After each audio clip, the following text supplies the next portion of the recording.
Shivaji park, ये कुछ ऐसी। नमस्कार और सीएनबीसी आवाज से एक्सक्लूसिव बातचीत में फूड कॉर्पोरेशन ऑफ इंडिया के चेयरमैन एंड एमडी अशोक के मीना ने कहा कि ओएमएसएस को अच्छा रिस्पांस मिल रहा है और अगली नीलामी 1 मार्च को होगी। उन्होंने ये भी कहा कि ओएमएसएस के कारण गेहूं के दाम कम हुए हैं। आइए सबसे पहले आपको सुनवाते हैं कि एफसीआई चेयरमैन ने सीएनबीसी आवाज से क्या कहा।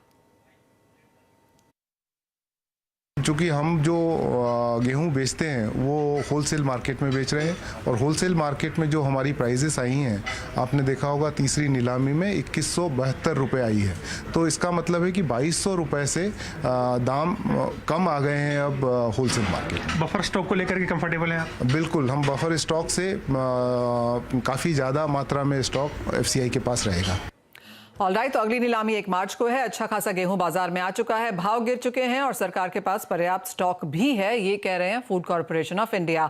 इन सब पर बात करते हैं क्योंकि गेहूं ऑफ कोर्स एक रेड हॉट खबर की तरह इस हफ्ते में रही है। हमारे साथ Shivaji roll of flour mills के ओनर अजय गोयल हैं और आई ग्रेन इंडिया के डायरेक्टर राहुल चौहान भी हैं। आप दोनों का कार्यक्रम में स्वागत है। अजय जी, आपसे जानना चाहेंगे, काफी उठापटक गेहूं के भावों में रही, ऑल टाइम हाई से 30% तक हम यहाँ पर गिर चुके हैं और फटाफट एक के पीछे एक एफसीआई की तरफ से हमने गेहूं बाजार में आते हुए देखी भी है और उनको भाव घटाते हुए भी देखा है।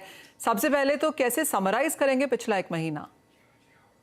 देखिए, जो कदम सरकार को 3 महीने पहले उठाना चाहिए था, उन्होंने पिछले महीने उठाया है। जब यहाँ पर गेहूं के लिए तरस गए थे, उस समय सरकार जो है कोई रिएक्शन नहीं था, कोई जो है उनकी सेल की जो है स्कीम नहीं थी और आप समझ लीजिए एकदम जो सूखे की जो परिस्थिति होती है, गेहूं में सूखा पड़ गया था, अब जो है बाढ़ आ गई है। तो जो है सूखे में भी मरे लोग और अब बाढ़ में, गेहूं की बाढ़ में मर रहे हैं। ऑलराइट, तो क्लियरली दोनों एक्सट्रीम्स हमने यहाँ पर पिछले 1-1.5 महीने में आते हुए देखी हैं। राहुल, आपसे प्राइसेस जानना चाहेंगे। हम जानते हैं कि फर्स्ट ट्रांच, सेकंड ट्रांच, तीसरी ट्रांच तक आते आते भाव यहाँ पर काफी टूटे हैं, लेकिन अभी भी अगर हम तीसरी ट्रांच भी यहाँ पर देखें तो सबसे कम सबसे ज्यादा भाव as of now pan India कहाँ दिखते हैं? जी देखिए, जो टेंडर में जो गेहूं बिक्री हुई है उसके बारे में थोड़ा बताऊंगा आपको, उसके बाद मैं भाव की जानकारी दूंगा। जो पहला टेंडर था जिसमें करीब 23.63 लाख टन गेहूं ऑफर किया गया था, उसमें 2474 रुपए पे नीलामी के एवरेज भाव पे नीलामी हुई थी। दूसरे टेंडर में 2338 रुपए पे और तीसरा जो लास्ट टेंडर था उसमें 2171 रुपए पर जो है एवरेज भाव नीलामी हुई है। अगर मैं इनको कंपेयर करता हूं तो पहले टेंडर के मुकाबले तीसरे टेंडर में 302 रुपए और दूसरे टेंडर के मुकाबले लास्ट टेंडर में करीब 160 रुपए जो है निचले भाव पे माल बिका है। और अभी मंडियों की अगर मैं बात करता हूं तो जब से ये नीलामी शुरू हुई है तब से लेकर अब तक दिल्ली गेहूं खासकर जो 585 रुपए तक घट चुका है। एमपी इंदौर जो है उसमें भी 250 से 300 रुपए की कमी आई है और अन्य मंडियां जो हैं जैसे कि यूपी में शाहजहांपुर है उसमें 570 रुपए तक की अब तक की गिरावट दर्ज की गई है। कुल मिलाकर सभी मंडियों में गेहूं की कीमतें इस टेंडर जारी होने के बाद टूटी है। यानी कि मुनाफा वसूली अच्छी खासी है। और अजय जी, अगर जहां तक अवेलेबिलिटी की बात है, जैसे आपने कहा एक समय पे यहाँ पर सूखा पड़ा हुआ था, एज ऑफ नाउ अवेलेबिलिटी अच्छी खासी है। आपसे पिछली बार जब बात हुई थी तो आपने ये भी कहा था कि सरकार ने एक बात बहुत इंश्योर करी है कि हर डिपो में यहाँ पर माल पहुंचे। तो पैन इंडिया यहाँ पर अवेलेबिलिटी आई है, ऐसा नहीं कि एक ज्योग्राफी में है दूसरी जगह पे माल यहाँ पर नहीं पहुंच पाया है। तो एज ऑफ नाउ जिस तरह की अवेलेबिलिटी है, कैसे देखते हैं उसके सामने मांग आप? देखिए, अब जो सीजन आ रहा है वो एक तरफ तो गेहूं की नई फसल आने वाली है और थोड़ा सा जो है मौसम भी गर्म हो रहा है, तो नॉर्मली जो है गर्मी में थोड़ी सी 5-10% कंजम्पशन भी घटती है। और अब सबको इत्मीनान हो गया है कि गेहूं जो है 2-3 महीने कहीं भाग के जाने वाला नहीं है, पर्याप्त मात्रा में मिलेगा। तो मार्केट्स भी जो है काफी कूल डाउन हो गए हैं और अब मुझे लगता नहीं है 1-2 महीने में जो है कोई तरह की अपवर्ड या डाउनवर्ड रैली देखने को मिलेगी। ये मार्केट ओके, यानी कि एक रेंज या कंसोलिडेशन हम यहाँ पर बाजार में बनता हुआ देखेंगे। और राहुल, जैसे आप कह रहे थे कि अब इस वक्त यहाँ पर 2200 के बीच में, ये 200 रुपए की रेंज के बीच में ज्यादातर गेहूं अटकता हुआ नजर आया है। जो क्रॉप है, सरकार की जो इनिशियल एस्टिमेट्स थे, सेकंड एडवांस एस्टिमेट्स के हिसाब से भी गेहूं यहाँ पर ऑलमोस्ट रिकॉर्ड क्रॉप बताई जा रही है। इंडस्ट्री अब यहाँ पर से क्या पिक कर रही है? जो हीट वेव की बातें हो रही हैं, जो चिंताएं हैं सरकार को, एक पैनल का गठन भी किया गया है कि गर्मी का इम्पैक्ट देखें क्रॉप के ऊपर, वहां से कुछ लेटेस्ट नंबर्स निकल के आए हैं? जी मैम, गर्मी का प्रकोप तो यहाँ उत्तर भारत में देखा गया है। जो मेरा गांव यहीं पास में है, वहां पर औसतन 2 से 3 बार गेहूं की सिंचाई करते थे, जो इस बार 3 से 4 बार करनी पड़ रही है। और लास्ट ईयर भी ऐसे हुआ था, लास्ट ईयर बहुत अच्छा था, लेकिन मार्च के बाद में जो गर्मी आई उसने गेहूं को काफी नुकसान पहुंचाया था। अभी हमने सर्वे किया है, आज ही सर्वे किया है, उसमें राजस्थान में थोड़ा इशू दिख रहा है, राजस्थान, पंजाब, हरियाणा में। बट अगर आप थोड़ा लोअर साइड देखें तो एमपी में और गुजरात में अभी इतना नुकसान नहीं पहुंचा, तो उसका इम्पैक्ट देखना पड़ेगा। लीनो की जो अभी एक रिपोर्ट आई थी आज की, फ्रॉम मार्च से लेकर अगस्त तक जो है 50% रहने के चांसेस हैं, तो उससे काफी प्रोडक्टिविटी पे असर पड़ेगा। केवल गेहूं ही नहीं, जो आपकी खरीफ क्रॉप आने वाली है उसमें भी हमें बहुत दिक्कतों का सामना करना पड़ सकता है। पिछला साल कुछ खास नहीं, पिछले साल में ऑफ कोर्स खासी प्रॉब्लम्स हमने आते हुए देखी थी, और इस साल में वही यहाँ पर चिंताएं फिर से निकल के आने लगी हैं। एल निनो का प्रहार यहाँ पर आगे जाके बाजार को क्रॉप के ऊपर यहाँ पर ऑफ कोर्स बुरा रह सकता है, और इसकी वजह से भावों में एक बढ़त देखने को मिल सकती है। Ajay ji, as of now trade को कितनी चिंता है हीट वेव और एल निनो की, या आपको लगता है कि अभी भी अर्ली डेज हैं, बहुत बड़ा सेंटिमेंट इम्पैक्ट हमने यहाँ पर फिलहाल आते हुए नहीं देखा? देखिए, नॉर्मल वर्षों में इन चीजों की जो है ट्रेड को चिंता रहती नहीं है, लेकिन पिछले साल जो है वो ये चिंताएं असलियत साबित हो गई, और इन चिंताओं के मतलब जो आउटकम है वो ट्रेड ने देखा है। तो इस साल जरूर ट्रेड भी जो है चिंता में है कि अगर जल्दी गर्मी पड़ी, ज्यादा गर्मी पड़ी तो यील्ड भी कम होगा। अगर मानसून शॉर्ट रहा, मानसून डेफिसिट रहा, तो ओवरऑल फूड बास्केट का जो प्रोडक्शन है इस कंट्री में वो घट जाएगा। तो इन चीजों की जो है, इन खबरों की चिंता तो जरूर ट्रेड को है, एंड अप्रोप्रिएटली जो है हर आदमी अपने आप को पोजीशन करेगा। जिस तरह के भाव फिलहाल यहाँ पर मिल रहे हैं और अगले 2-3 महीने में हम यहाँ पर अच्छी खासी फसल भी आता हुआ देखेंगे, एक चीज तो बाजार को काफी क्लियर है कि सरकार इस बार प्रोक्योर कर पाएगी, लेकिन दूसरी तरफ ट्रेड यहाँ पर किस तरह की खरीदारी करने की सोच रहा है? Ajay ji, as of now industry क्या बोल रही है? देखिए, इंडस्ट्री की सबसे बड़ी चिंता या ट्रेड की सबसे बड़ी चिंता इस साल ये है कि गवर्नमेंट अगर शुरू से एक्टिव रही in terms of procurement, and जैसे बाजार में अफवाहें चल रही हैं कि जो है स्टॉक लिमिट का जो हथियार है सरकार के पास, वो उसका इस्तेमाल कर सकती है, कोई तरह की सीमा जो है, ताकि बड़ी कंपनियां या स्टॉकिस्ट जो है सारा माल अंदर ना कर लेवे, तो थोड़ी घबराहट है। पर सबको लग रहा है कि सेल्फ सफिशिएंसी या मोर प्रोडक्शन देन रिक्वायरमेंट जो है उसके लिए 1-2 साल और लगेगा, जब तक जो है सरकार के पास पर्याप्त मात्रा में अपना स्टॉक होगा ताकि वो उस चीज को टैकल कर सके, इन्फ्लेशन को। लेकिन डेफिनेटली जो है गवर्नमेंट इस साल ज्यादा प्रोएक्टिव रहने वाली है। अगर ये एल निनो और गर्मी की दोनों चिंताएं सच साबित हुई तो डेफिनेटली जो है सरकार का पार्टिसिपेशन इस मार्केट में हायर रहेगा। जी हाँ, एक तरफ तो इन्फ्लेशन है टैकल करने के लिए और दूसरी तरफ इलेक्शंस भी हैं, तो क्लियरली दोनों ही चीज़ें यहाँ पर सरकार को काफ़ी प्रोएक्टिव भी रखेंगी। राहुल, एक और चीज़ जो सरकार लगातार कहती रही है और इस वजह से मिलों से, एसोसिएशन से, फूड पैकेजिंग कंपनी से भी जो मीटिंग्स हुई हैं उसके लिहाज से सिर्फ गेहूं ही नहीं, आटा और प्रोडक्ट्स के भाव भी यहाँ पर कम करने की बात की जा रही है। हम समझते हैं कि होलसेल मार्केट्स में, बड़े बाजारों में ये ऑलरेडी ट्रेंड आ चुका है, रिटेल में अभी तक ये पास ऑन नहीं हुआ है, लेकिन अगर आटे के प्राइसेस भी देखें तो वहाँ पर क्या ट्रेंड्स बनते हुए दिखे हैं? देखिए, दिल्ली जब से टेंडर निकाले हैं उसके बाद दिल्ली में जो आटे मिल्क क्वालिटी जो आटा था 1 फेब को जो 3280 रुपए था, जो घटकर 3020 रुपए तक आ चुका है, यानी 260 रुपए जो मिल्क क्वालिटी आटा है वो घटा है। इसी तरह चक्की आटा जो है वो भी 220 रुपए घट चुका है। इसके अलावा जो आपके जो मैदा, सूजी है, इनकी कीमतें भी जो है वो करीब 200 से 300 रुपए ऑलरेडी घट चुकी है। ये जो मैं आपको रेट बता रहा हूँ ये मिलर्स के रेट हैं। अब बाजारों में ये कब पहुंचता है रेट देखना होगा हमें, बट कुल मिलाकर जो है रेट्स काफी कम हुए हैं पहले से। तो क्लियरली फायदा यहाँ पर कंज्यूमर्स को पहुंचता हुआ, और किसानों को तो बहुत दिक्कत नहीं है क्योंकि एमएसपी के ऊपर के भाव तो उनको भी यहाँ पर मिलने ही वाले हैं। अजय जी, जहाँ तक प्राइसेस की अब बात है, ऐसा माना जा रहा था कि जिस स्पीड से भाव गिर रहे थे कि शायद हम 2000 का स्तर भी यहाँ पर टूटता हुआ देखें, लेकिन अब बाजार को लगता है कि हम इन स्तरों के आसपास ही शायद काम करेंगे। आने वाला जो फोर्सिएबल फ्यूचर है, जब नई फसल भी बाजार में आ जाएगी, 3-4 महीने की अगर यहाँ से बात करें, अप्रैल मई तक की बात करें, कैसे देखते हैं आप गेहूं के प्राइसेस? डेफिनेटली अगर जो है कोई ऐसी उल्टी रिपोर्ट नहीं आए कि जो है गर्मी की वजह से क्रॉप कम हुई है, तो अगला ट्रिगर जो है टेम्परेचर का रहेगा। एवरेज टेम्परेचर अगले 3-4 हफ्ते क्या रहते हैं उस न्यूज के ऊपर जो है मार्केट्स रिएक्ट करेगा। अगर गर्मी बढ़ती है तो डेफिनेटली जो है मार्केट पे उसका कुछ ना कुछ रिएक्शन देखने को मिलेगा, क्योंकि एफसीआई की जो सेल है वो 15 मार्च को खत्म हो जाएगी। उसके बाद वो किस रूप में आएगी, किस प्राइस में आएगी, उसकी कोई सर्टेनिटी नहीं है। ये जो करंट प्राइसिंग है, जहां तक मेरी समझ है, ये केवल 15 मार्च तक रहेगी। अब उसके बाद नई नीति जो है वो जून में आती है या कब आती है और किस तरह की प्राइसिंग आती है, उस पर काफी डिपेंडेंट रहेगा। तो मार्केट इन सब चीजों को जो है ध्यान में रखते हुए मौसम को, एल नीनो का जो 50% चांस है, जो स्काईमेट और दूसरी जो वेदर ब्यूरोज है वो उनका क्या टाइप का प्रोडिक्शन आता है, उस पर रिएक्ट करने वाला है market. All things staying stable, आपको लगता है 2000 का स्तर टूटेगा अजय जी? आई डाउट मतलब 2000 का स्तर तो नहीं टूटेगा। ये जो आप समझ लीजिए जो पैक्ड व्हीट बिल्टी जिसको बोलते हैं, वो 2200-2300 के बीच में जो है झूमता रहेगा मेरे ख्याल से। ओके और राहुल, जो फीडबैक आपके पास है, जो सर्वेज आप कर रहे हैं, उसके हिसाब से आपको भी लगता है कि 2000 के स्तर यहाँ पर स्ट्रॉन्ग सपोर्ट की तरह काम करेंगे?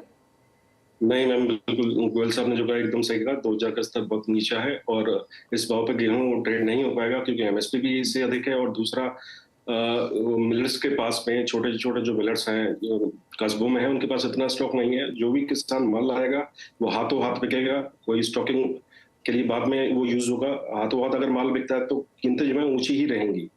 बाकी मौसम पर निर्भर करता है कि क्या है, कैसा रहेगा। ऑलराइट, तो यानी कि गेहूं में जो 30-32% की हम मुनाफा वसूली देख चुके हैं, यहाँ पर करीब करीब बॉटम बनता हुआ नजर आ रहा है। ऑफकोर्स आगे जाके अवेलेबिलिटी पे एक नजर रखनी होगी। अंतर्राष्ट्रीय बाजारों से क्यूज भी यहाँ पर काफी स्ट्रांग है, लेकिन करंट लेवल्स पे स्ट्रांग सपोर्ट, हमारे एक्सपर्ट्स हमें यही बता रहे हैं। अजय जी, राहुल जी, बहुत शुक्रिया साथ जुड़ने के लिए और वो तमाम बातें गेहूं पर हमें और हमारे दर्शकों के साथ शेयर भी करने के लिए। एक ब्रेक के लिए रुकेंगे, जब लौटेंगे तो हम यहाँ पर करेंगे दालों के आउटलुक के बारे में बातचीत, क्योंकि यहाँ पर भी कुछ चिंताएं हैं, स्पेशली तुअर को लेकर। क्या कहता है ट्रेड, बताएंगे आपको।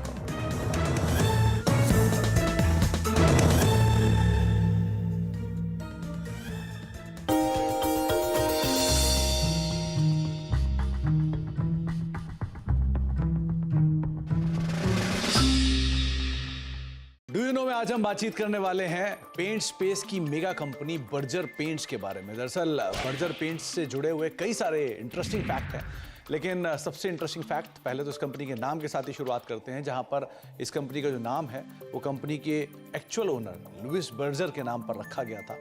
262 साल पहले इस कंपनी की शुरुआत हुई थी और ये कंपनी जर्मनी से शुरू हुई थी और धीरे धीरे मल्टीपल एक्विजिशंस और मर्जर्स के थ्रू होते होते यहाँ तक की स्थिति में पहुंची है। इसके अलावा कुछ इंटरेस्टिंग फैक्ट में ये भी है कि ये दुनिया की 14वीं सबसे बड़ी पेंट कंपनी है, एशिया की 4थी सबसे बड़ी पेंट कंपनी है और भारत की दूसरी सबसे बड़ी पेंट कंपनी के तौर पर शुमार है और करीब करीब 15 से लेके 20% के आसपास का मार्केट शेयर अपने स्पेस के अंदर कमांड करती है। हालांकि जो लीडर है उसका हाफ मार्केट शेयर है, लेकिन फिर भी कंपनी का एक स्ट्रॉन्ग मार्केट शेयर अभी भी कमांड करती है।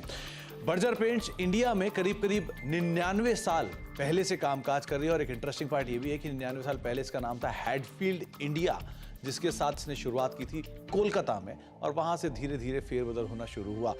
Hero MotoCorp, royal Enfield, Ashok Leyland, Tata Motors, TVS, Yamaha, साथ ही साथ hero group, Honda group, Bajaj group, ये सब वो ग्रुप्स हैं जो कि बर्जर पेंट का पेंट यूज करते हैं और अलग अलग व्हीकल्स जो हैं कंपनी के वो इन प्रोडक्ट बर्जर के प्रोडक्ट्स के जरिए आप मार्केट में देख भी पा रहे हैं। साथ ही साथ एक इंटरेस्टिंग फैक्ट ये भी है कि एक समय पर बर्जर पेंट्स को श्री विजय माल्या ओन करते थे, जबकि उनके फादर मिस्टर विठल माल्या ने मल्टीपल एक्विजिशंस के थ्रू इस कंपनी को भी एक्वायर कर लिया था और लेटर ऑन कंपनी ने या फिर विजय माल्या साहब ने इस कंपनी को एक अच्छे हैंडसम प्रॉफिट के साथ करीब करीब $66 मिलियन के प्रॉफिट के साथ इस कंपनी को एग्जिस्टिंग प्रमोटर्स को बेचा।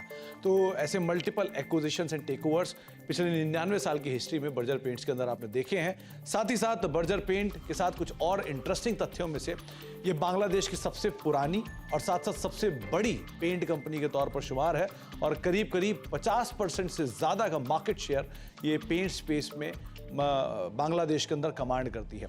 एक इंटरेस्टिंग फैक्ट ये भी है कि नाइजीरियन स्टॉक एक्सचेंज पर पहली पेंट कंपनी अगर कोई लिस्ट हुई थी तो वो थी बर्जर पेंट्स और ये करीब करीब 50 साल पहले नाइजीरियन स्टॉक एक्सचेंज पर लिस्ट होने वाली पहली पेंट कंपनी बनी थी। तो कुछ interesting fact Berger paints related, लेकिन सबसे रोचक तथ्य कि ये दुनिया की 14वीं, एशिया की 4थी और भारत की दूसरी सबसे बड़ी पेंट कंपनी है। तो कुछ इंटरेस्टिंग फैक्ट बर्जर पेंट से रिलेटेड, आगे भी कुछ और फैक्ट लेकर आते रहेंगे।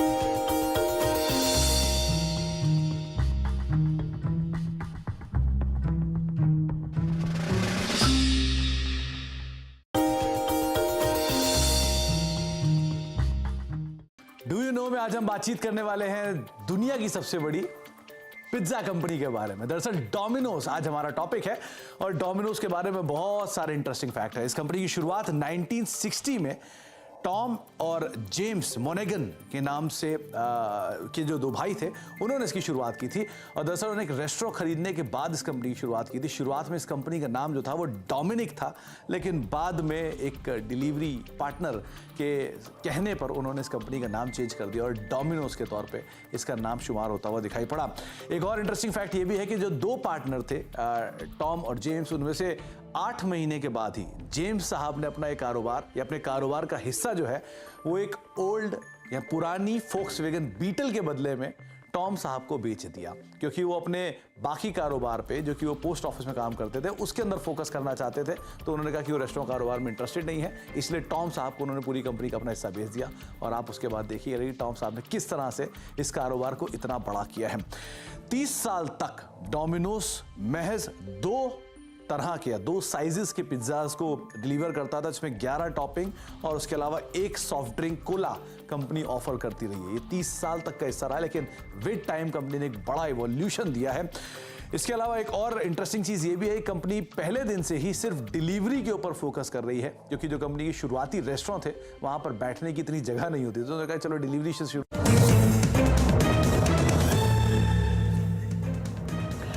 आईपीजीए के पल्सेस कॉन्क्लेव 2023 में consumer affair secretary Rohit Kumar Singh के बयान के बाद तुअर की कीमतों में गिरावट देखने को मिली है। कैसे है ये गिरावट, कहां-कहां देखने को मिली है और क्या इसके रीजंस हैं, फंडामेंटल्स कितना सपोर्ट करेंगे, इन सब पर बात करने के लिए हमारे साथ जेएलवी एग्रो के डायरेक्टर विवेक अग्रवाल हैं और साथ ही agri farmer and trade association के general secretary Sunil Baldeva.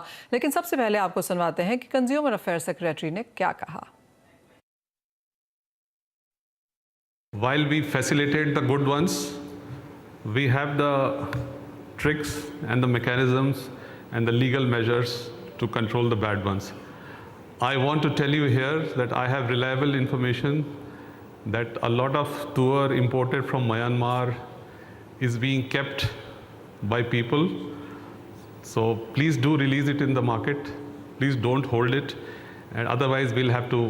It is a very reliable set of information that I have from the Intelligence Bureau in my pocket, which arrived this morning. And so please do not hold. We want to help you. We want to make it a win-win proposition. You do good business. You make reasonable profits. Reasonable is the key word. We are with you. But if you try to game it, then we are there to control. I mean, that is what we get paid for. That's my job. So please do not game the system. That's my friendly warning. We in the government of India are all there to help you to seamlessly import, but we'll help only the good ones. The bad ones, please watch out. Alright, तो दाल की कालाबाजारी ना करें और दाल की hoarding भी ना करें, ये स्टेटमेंट्स ऑफ कोर्स यहाँ पर फूड सेक्रेटरी की तरफ से आती हुई। सुनील जी, वार्निंग के बाद कहें या फिर अवेलेबिलिटी बेहतर हुई है, जो भी रीज़न है, लेकिन तुअर के भाव इस स्टेटमेंट के बाद नीचे तो ज़रूर आए हैं। फंडामेंटल सबसे पहले जानना चाहेंगे वो कैसे हैं, क्योंकि क्या खपत है जो कि माना चाहता है कि 42 लाख टन की है, उत्पादन यहाँ पर सरकार की तरफ से 35-36 है, बाजार को लगता है कि शायद 25-28 के ऊपर ना जाए, लेकिन लेटेस्ट नंबर्स यहाँ पर क्या हैं? जी मनीषा जी, पिछले प्रोग्राम में मैंने बोला था कि तुअर में जो दामोदार रहेगा वो फार्मर्स पे रहेगा। यदि भाव बढ़ते हैं तो फार्मर्स मंडियों पे ज्यादा माल लाएगा और प्राइस जो है नीचे देखने को मिलेंगे। अभी चूंकि सेक्रेटरी साहब ने फ्रेंडली वार्निंग दी थी और इसके लिए कुछ मिलर और ट्रेडर ने अपनी खरीदारी रोकी है, ऐसा नहीं कहेंगे कि स्टॉक कर रहे थे उसको रोका है, लेकिन खरीदारी को थोड़ा ढीला छोड़ा है। शायद इसलिए भी बाजार में मंदा आया है, लेकिन बहुत ज्यादा मंदा इसलिए नहीं आया है, जैसा कि आपने बोला कि ट्रेड जो सोच रहा है 25 से 28 लाख टन सोच रहा है। मैं ज्यादा आंकड़े में नहीं जाऊंगा, लेकिन पिछली बार भी ये बोला था कि करीबन 80% जो है तुअर का उत्पादन है, 20% की कमी है। हमें करीबन 15 लाख टन तुअर चाहिए, जिसमें से हम केवल 8 या 9 लाख टन इंपोर्ट कर पाएंगे। 6 या 7 लाख टन जो डेफिसिट रहेगा वो भावों को लेकर रहेगा। तो मुझे लगता है कि जो 80-82 की जो मंडियां हो गई है वो भाव को मीट कर लेगी और डिमांड एंड सप्लाई को मीट कर लेगी, क्योंकि इस भाव में जाके डिमांड भी कुछ कम हो जाएगी। बाकी दालें जो है सस्ती है, जैसे मसूर काफी सस्ती है और मसूर के प्रोडक्शन भी अभी अराइवल भी आने वाली है और प्रोडक्शन भी कुल मिला के अच्छा है। लेकिन जैसा अभी आप पहले बता रहे थे कि गेहूं का जब आप शो कर रहे थे तो उसमें बता रहे थे कि गेहूं में गर्मी के कारण गेहूं में भी उत्पादन में कमी आने की आशंका है। तो यदि सबसे पहले गेहूं में कमी आएगी उसके बाद मसूर में भी आ सकती है। तो ये आशंका जरूर है, क्योंकि फरवरी मंथ में इतना तापमान कभी नहीं बढ़ता है और ये तापमान और वेदर ये अनप्रेडिक्टेबल रहने के कारण या फिर जो फेवरेबल नहीं रहने के कारण हमें तुअर में भी उत्पादन कम दिखाई दिया था। अब आशंका गेहूं, चना और मसूर में भी हो जाएगी यदि गर्मी ऐसी ही पड़ती रही तो। तो मतलब चिंताएं तो यहाँ पर लेकर हैं गर्मी को लेकर, और जो खड़ी रबी फसल है उसके बारे में यहाँ पर कुछ आशंकाएं भी निकलने लगी हैं। विवेक, आप कैसे देखते हैं? और जैसे सुनील जी भी ने कहा कि थोड़ी सी खरीदारी यहाँ पर रुकने लगी है, कम लोग लेवाली यहाँ पर कर रहे हैं, क्या आप भी मंडियों में वही विटनेस कर रहे हैं? नमस्कार मनीषा जी, बिल्कुल सही है, लेकिन मुझे ऐसा लगता नहीं कि वो जो शुरुआती 2-3 दिन के अंदर जो बाजार गिरे थे, बाद में वो संभल के वापस बाजारों में थोड़ी सी तेजी आई, पर मोर और लेस ये रेंज बाउंड रहेगा। यहाँ से आपको अगर आप सोचें कि बाजार बहुत तेजी से बढ़ जाएगा, तो जो हर व्यापारी है, जिस तरीके से हमारे सेक्रेटरी जी ने बोला कि उनकी नजर है, तो बहुत सोच समझ के लोग स्टॉक के बारे में बात सोच रहे हैं। बट ग्राउंड रियलिटी ये है कि एक्चुअल में शॉर्टेज है। जो मार्केट का सिनेरियो है, डिमांड सप्लाई का गैप तो निश्चित रूप से है और उसका इम्पैक्ट तो आपको दिखेगा ही। आप उस पर सरकार एक लिमिट तक ही कंट्रोल कर सकती है, लेकिन उसके बाद आपको जमीनी स्तर पे जो समस्याएं हैं उससे तो जूझना ही पड़ेगा। एक चीज जो सुनील जी ने जो सही बोली कि ज्यादा ऊंचे प्राइस पे तुअर का जो कंजम्पशन है वो मसूर में शिफ्ट हो जाएगा और ये निश्चित रूप से होने वाला है। तो आप मेरे को ये नहीं लगता कि तुअर में बहुत बड़ी शॉर्टेज आएगी और बाजार बहुत ऊपर चले जाएंगे, क्योंकि ऊंचे प्राइस पे बाजार सस्टेन ही नहीं करेगा।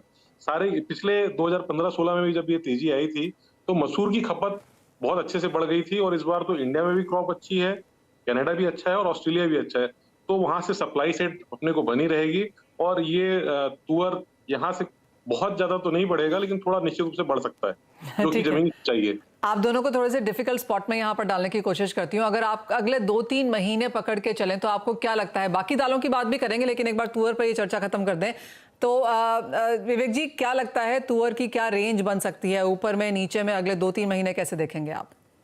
मुझे ऐसा लगता है मनीषा जी कि यहाँ से 3-4 रुपए किलो और बढ़ सकता है। आज अगर आप देखें तो अफ्रीकन तुअर, जो सूडान की तुअर थी, जो लेमन के आसपास बिकती है, 78 रुपीज के आसपास ट्रेड कर रही है और मुझे लगता है कि वो बाजार 83-84 तक निश्चित रूप से जा सकता है।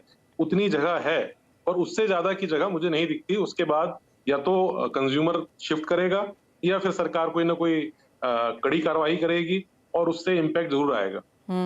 सुनील जी, आप कैसे देखते हैं तुअर के प्राइसेस? और अगर लोग मसूर और चने की तरफ जाते हैं, जहां पर भी आप कह रहे हैं कि गर्मी का असर पड़ सकता है, तो कैसे देखते हैं ओवरऑल दालों के प्राइसेस, अगर एक एक करके बताएं तो? मुझे ये लगता है कि 80-82 के भाव जो हैं काफी ऊपर आ चुके हैं और फार्मर्स भी इस भाव पे काफी माल लेके आएगा, नंबर 1 बात। नंबर 2 बात, 80,000 टन का करीबन बर्मा से काम हो गया, वो भी माल अब लगभग आने वाला है। तो मुझे ये लगता है कि सप्लाई भी बनेगी और स्टॉकिस्ट या मिलर इसके रुझान की तरफ भी रुकेंगे, क्योंकि नई फसल अराइवल गेहूं, चना और मसूर की आने वाली है, तो उसकी तरफ भी जो मंडी वाले हैं या जो इन्वेस्टर है या फिर जो ट्रेडर है वो उसकी तरफ जाएंगे और तुअर की तरफ कम ध्यान देंगे। तो मुझे लगता है तुअर के भाव जो है, जो मैंने पहले भी बोला था कि जो डेफिसिट था उसके हिसाब से तुअर के भाव लगभग बन चुके हैं। इससे ज्यादा तेजी आने के मुझे नहीं लगती कोई संभावना है, क्योंकि इससे ज्यादा तेजी आती है तो सरकार भी फिर कदम उठाएगी, सख्त कदम उठा सकती है, इसका भी डर बना रहेगा और सरकार कैसे ज्यादा इसका इंपोर्ट कर सकती है इसकी तरफ भी सरकार देख रही है। तो मुझे लगता है कि बहुत ज्यादा इसमें पैनिक होने की बात नहीं है। मैंने पिछली बार भी आपको यही कहा था, जब सेक्रेटरी साहब बोले थे उसके अगले दिन आपका प्रोग्राम हुआ था, तब भी ये कहा था, दोबारा दोहराता हूं कि इसकी तरफ नहीं है। हाँ, क्योंकि सरकार थोड़ा सा रिलैक्स इसलिए भी होगी कि बाकी दालें जो है वो एमएसपी से नीचे हैं और सबसे खुशी की बात है कि सरकार हर दाल को अलग अलग देखने लगी है। सरकार का कंसर्न केवल तुअर दाल की तरफ है, चना बल्कि एमएसपी से नीचे बिक रहा है, तो सरकार तो ये चाहती है कि चना जो है किसानों को भाव अच्छा मिले। जी हाँ, तो मसूर और चने की तरफ कंज्यूमर्स के लिहाज से भी और कारोबारियों के लिहाज से भी बेहतर ट्रेड होने की एक्सपेक्टेशन है। और जहां तक तुअर की बात है, जैसे आपने कहा और दोहराया भी सुनील जी कि यहां पर भाव नहीं बढ़ेंगे, उसके काफी सारे रीजंस हैं और प्राइसिंग हो चुकी हैं चीजें। लेकिन बहुत शुक्रिया विवेक जी, सुनील जी साथ जोड़ने के लिए और तुअर और बाकी दालों के बारे में भी बात करने के लिए। इसी के साथ हमें दीजिए इजाजत, नमस्कार।